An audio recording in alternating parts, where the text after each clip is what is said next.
Alright, so welcome again to MG Sports TV. Welcome again to Military Guna TV. Glad to have you back again, people. Alright, so most definitely Omari Hutchinson.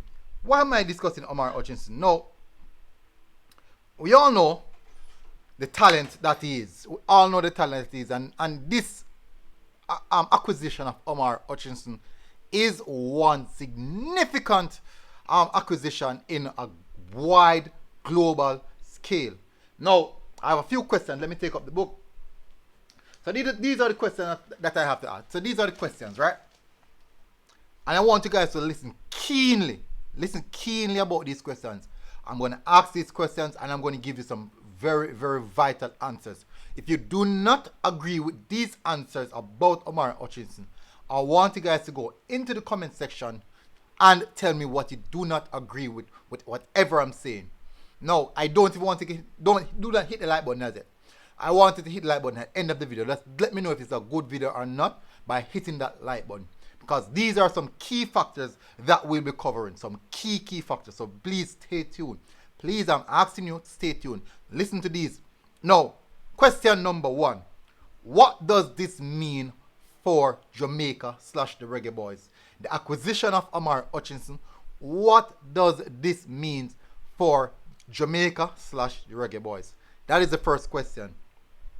Second question, how does this impact Gareth Southgate's strategy in how he recruits players? How does this impact Gareth Southgate's strategies in how he recruits players? That's 2. 3, what does this mean for young players in the diaspora? What does this mean for young players in the diaspora? That's the number 3. Number 4, what involvement does the player parents have in this decision? No, smash the like button, guys. Well, I didn't say that. Hey, you know what? Hit the subscribe button, no, but leave the like for the end of the video. Leave the like for the end of the video. We're going to divulge into these questions, and we're going to answer this question one by one. As I said, if you do not agree with what I'm saying, go into the comment section and tell me what you don't agree about. If you agree, also go in the comment section and tell me your thoughts on the current situation. Now, let's address question number 1. What does this mean for Jamaica / the Reggaeboyz? First of all, it's telling me that the Jamaica Football Federation has now opened their eyes to the young talents that are in the diaspora.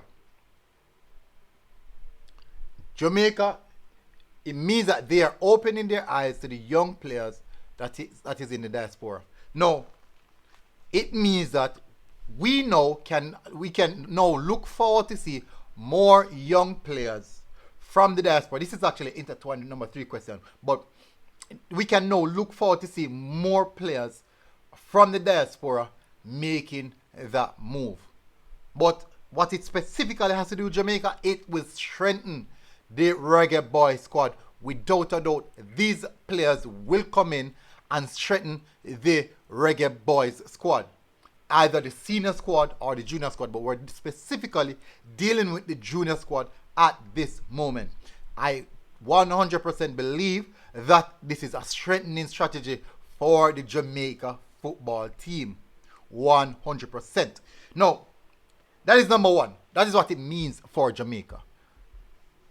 That is what it means for Jamaica. It means that we are now seen or viewed as a place where these players can come and play football or represent their nation, their parental home ground, their ancestry background. Yes, that is what it's saying. It is saying that Jamaica is welcoming you guys. You should come. That is what it's saying. Now let's move on to number 2. Question number 2.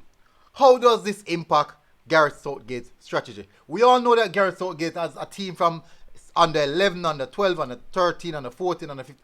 All these unders. Gareth Southgate has a plethora of talent on every single level. And out of those talents, possibly quarter or maybe half of those talents has Jamaican descent. Some of these guys are the more talented players who have the Jamaican descent. Some of these guys are playing for the top level of the Premier League and the Championship. We have few of these players are playing in the lower level in the League 1, League 2. But nevertheless, quality undeniable. Now, let's look at this. Gareth Southgate has a strategy where once he knows for a fact that certain players, specifically young up-and-coming talents who are being sought after, if they can represent another nation, his strategy is this. He employs his people to cap them, or he will cap them, the lower tier, cap them, the under 20, under 21, under 23, under 8, under this, under that, whatever.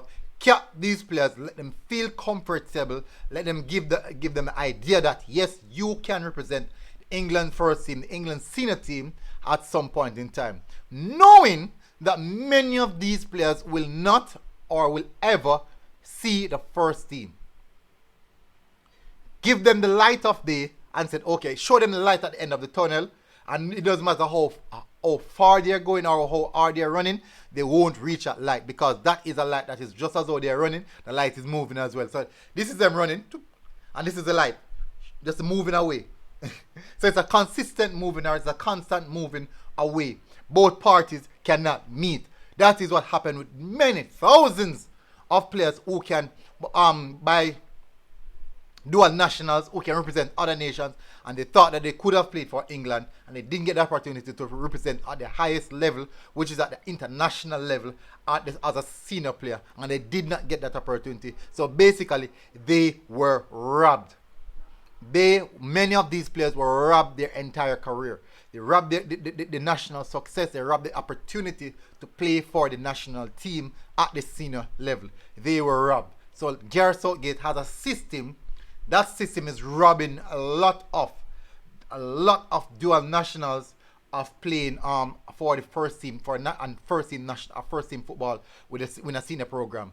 It's robbing them, and I do believe that this move by Omari Hutchinson has significantly dented this aspect with the Jamaican players in the diaspora. It has significantly made that dent in the strategy, Gareth Southgate strategy. I do believe so. If you think otherwise, tell me in the comment section. If you think otherwise, tell me in the comment section. But I do think so. You will have to rethink and come again. Players know that now. Players now know that this is how things are going on in England. 2 phones are ringing. I apologize for that. All right. So, number 3. What does this mean for young players in the diaspora? So the young players, as I alluded to earlier, this now would have shown the young players in the diaspora that, hey, Jamaica is welcoming. Jamaica wants you guys to come and play for us. Once you have that connection with Jamaica, yes, you can come. And once you have that quality, without a doubt, you will represent us at the highest level possible. Arm around the shoulder is quite necessary indeed. We will be doing that. So it is telling the young players in diaspora, you will see a lot more young players in the diaspora touting to come and play for us, even at the under 17 level, even as low as on whatever level. You will find a lot more of this happening. You will find quite a few more of this happening, and more of these players, of these high caliber players at that, the high caliber players. You will find that. Number 5, the parents' involvement. How does this? What part does the players' parents make? Part does the players' parent pay or play in this movement, or this big movement by the Jamaican Football Federation, and also the diaspora, the players in the diaspora? They play a significant role. I do think that many of these parents are identifying the Gareth Southgate strategies of this capping and forgetting.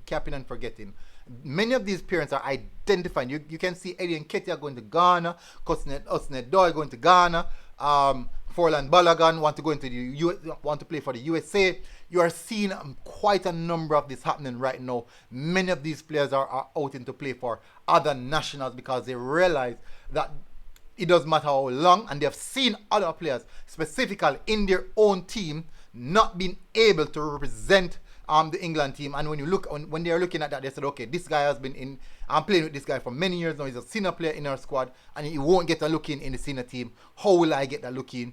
And the parents are looking at it. So the parents are saying, okay, we understand what Gareth Southgate is doing. We can see clearly what he's doing, but we want the best for our son, our daughter, whichever. We want the best for them, and we want them to play at the international level as well. And if they continue like that, even under the fall into the Gareth Southgate strategy, there will be severe consequences in the long run. If they don't consistently hit the ice, or if they miss 1 or 2 times, or even some small issues, for example, i.e. Greenwood, I don't believe that Greenwood will ever see the England first team. He won't. So these are the aspects, and people are looking into this. People are talking. Parents of these players are speaking with other players, players' parents. So there's a general notion happening right now in England, in the football in England, about the dual nationals, specifically the opportunities of representing other nations, so that the players can get to play at the highest possible level, at the maximum level. Yes, the World Cup, but most of these players want to play first team football for the senior team, for the senior national team. And that is the role that the players play. So these are the aspects that I wanted to cover, to highlight or speak about Omar Hutchinson. Welcome to Jamaica, Omar Hutchinson. Welcome to the Reggae Boys. And I 100% do believe that we should cap him right now. Let's cap him before one of those persons come into his ears and say, hey, come on. Yeah, we can't afford that. So cap him right now. If possible, maybe Nation League. I'm not sure, but let's cap him. Let's cap him the under 20. Let's utilize him. Let him play some serious football. I do think that at the moment Omar Hutchinson take himself, go and get the passport. It means that he means business, and let's really reward him for his action, for the thought that he said, okay, I am here, I'm coming for this. This is one. Let's reward him in capping him, and also let's reward him in putting together the best team we can, and let's see how far we can go with that one. Anyways, people, I won't go any further with this one. I've been lamenting for a long while. If you like this video at this point in time, now is the time I'm going to say hit that like button if you like the video. If not, go into the comment section, tell me what you don't like about the video. Let me fix it. I will most definitely try and fix it. Everything is not 100%. Everything won't always be perfect, but I will try and fix it. So go in the comment section, and also hit the like button. Tell us what you think, and most definitely see you guys again. Military Guna TV people, we are out.